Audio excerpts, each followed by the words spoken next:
well, how did I wind up in Japan? You know, why am I running my own company in Tokyo as an Aussie, as a boy from Brisbane? Well, I originally had a very strong interest in, and still have a very strong interest in, martial arts. I've been doing Japanese traditional karate now for 42 years, and I started as a 17-year-old in Brisbane, and I found something very perplexing. My Japanese teachers had a completely different way of looking at things from me, and that's my first real hard, close experience with a cultural gap with Japan. And I realised, oh my God, if I'm going to master this art, I have to understand the Japanese way of thinking. And there's only one way I'm going to do that, and I've got to get to Japan. So I had this sort of burning interest and desire about learning more about Japan.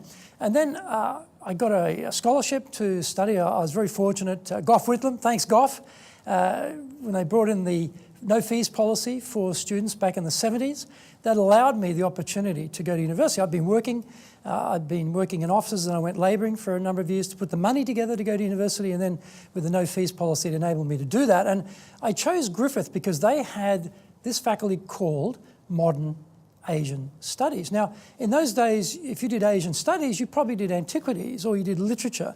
You certainly didn't do anything which was current. And I thought, wow, this is, you know, Asia, particularly if you were growing up in Queensland, where we had a very close relationship with Japan, probably more than the rest of Australia, maybe bar Western Australia. And so you had a very Japan orientation in your mind as you're growing up there.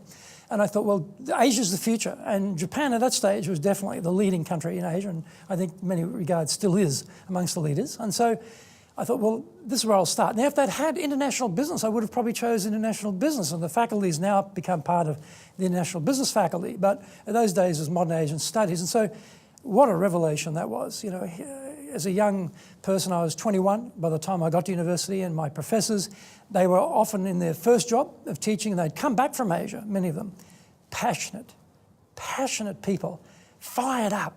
They were just, they were so real about Asia. They were passionate about helping us. And because of Griffith's sort of mentality around, but professors were called on a first-name basis. So you didn't feel that barrier, you didn't feel that status, you didn't feel that hierarchy that maybe in a traditional, you know, university you'd have. So you felt close to your professors, and they were so encouraging. They inspired us, and I was so inspired by them.